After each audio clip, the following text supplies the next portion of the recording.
I just don't think that we would have gotten to seasons 3 and 4 that I think remain some of the best science fiction on television, and really some of the best Star Trek in the last 40 years of Star Trek's existence. So when I write these things, I really do have this sort of like, oh man, yep, look, I'm wearing all those watches. I sure am.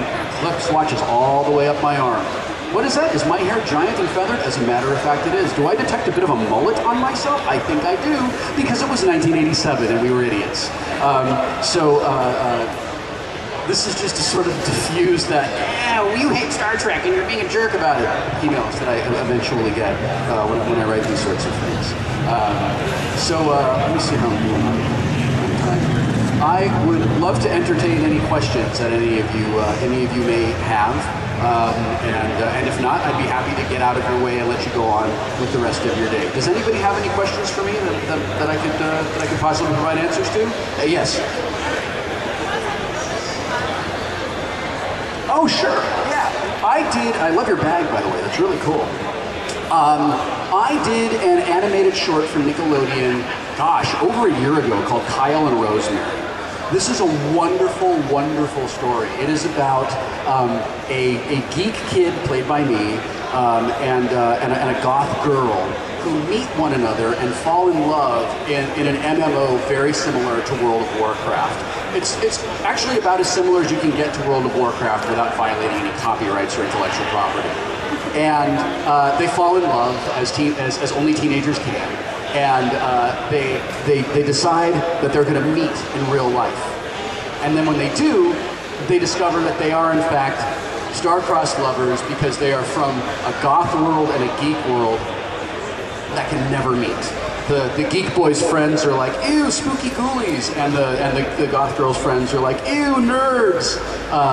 And then this cartoon is about how Kyle tries to be like a goth, and Rosemary tries to be a geek, and how that sort of plays out. It was the pilot for what would eventually become maybe a television series. And Nickelodeon had bought like a dozen different ideas, and it was kind of a workshop for writers and animators. And the understanding was that they would air all of them, then they would choose one and develop it to be a series. This is how Fairly Odd Parents became a regular series. And I talked to the director of Kyle and Rosemary a couple of weeks ago because she's working on an animated version of Battle of the Planets, which you might know as G-Force, which is one of my favorite cartoons of all time. And she said, would you be willing to maybe come in and do a voice for G-Force? And I was like, how much do you want me to pay you? You know, I'm there. It's my favorite cartoon ever. And by the way, whatever happened to Kyle and Rosemary? Apparently Nickelodeon is kind of sitting on it and has no plans to ever do anything with it, and refuses to let any of the creators who did these things release their work online or take it to other studios or pitch it anywhere else. So it's sort of like, no, my toys, you can't have them. Which is really a shame because I haven't seen any of the other cartoons and I don't know what they're like, but Kyle and Rosemary is so charming and it's funny, and there are so many great actors in it. Alex Polinsky, who played Chameleon Boy on Legion of Superheroes, is in it, and Jason Marsden is in it, and it's just wonderful. And I really, really wish that Nickelodeon would change their tune and just let it be online, if for no other reason than I think we made something really wonderful, and I wish more people could see it. Anybody else? Yeah, I'm kind of getting a we don't want to be here vibe from the room. So, yes. What do I think about FARC?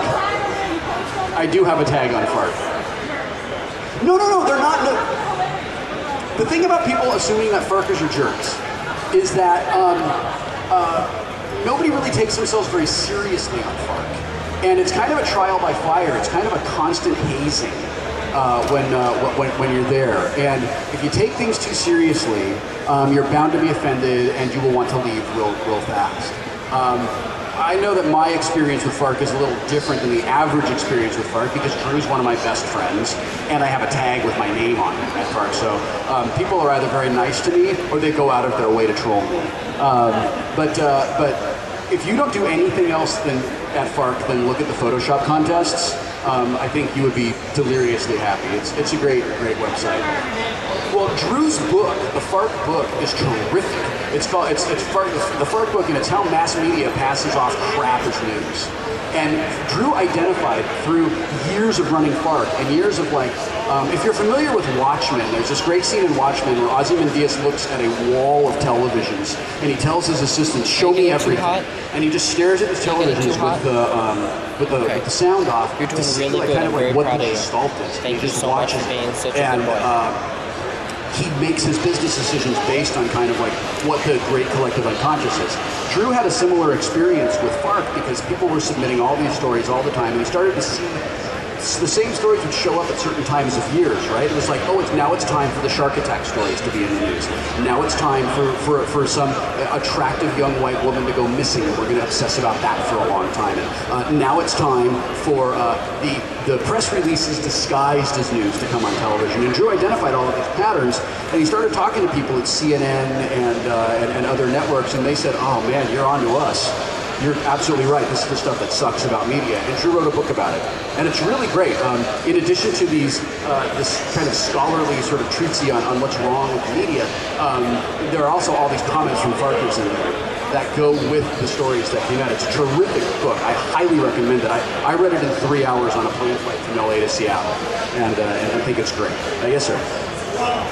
The book is called, I think it's just called FARC, How Mass Media Passes Off Crap as News, or something like that. If you go to farc.com, you'll be able to find a link to the book.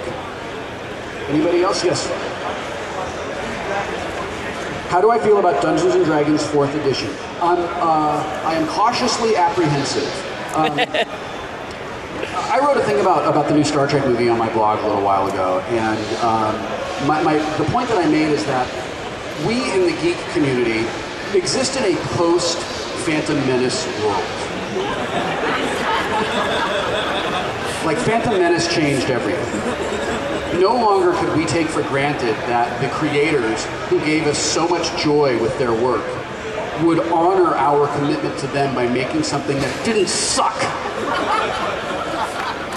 I stood in line for 12 hours to see the midnight showing of Phantom Menace. And by 25 minutes into the movie, I was like, the ship is sinking. We got to get off the ship.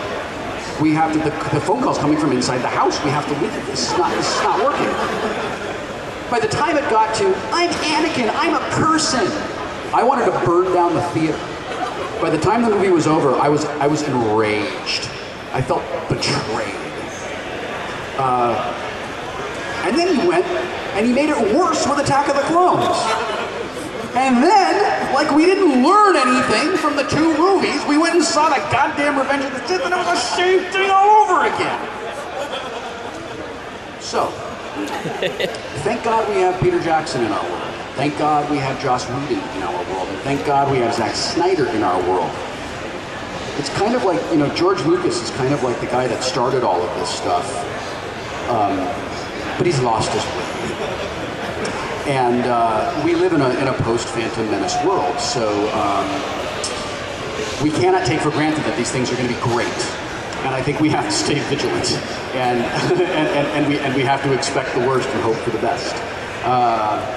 So I said all of this stuff in regards to the Star Trek movie, which was met with howls of derision from people who think I'm still 14 and I'm not allowed to have an opinion about Star Trek. For D&D 4th edition, I kind of feel the same way. I've been playing Dungeons & Dragons since I was 12. I'm 35 now. I suffered through to hit Armor Class 0 just like everybody else did. I was thrilled when they released the Open Gaming License. I think the D20 mechanic is great. There's a lot in 3rd edition that I really like. I think 3.5 was kind of that warning shot across the bow. 3.5 was sort of the...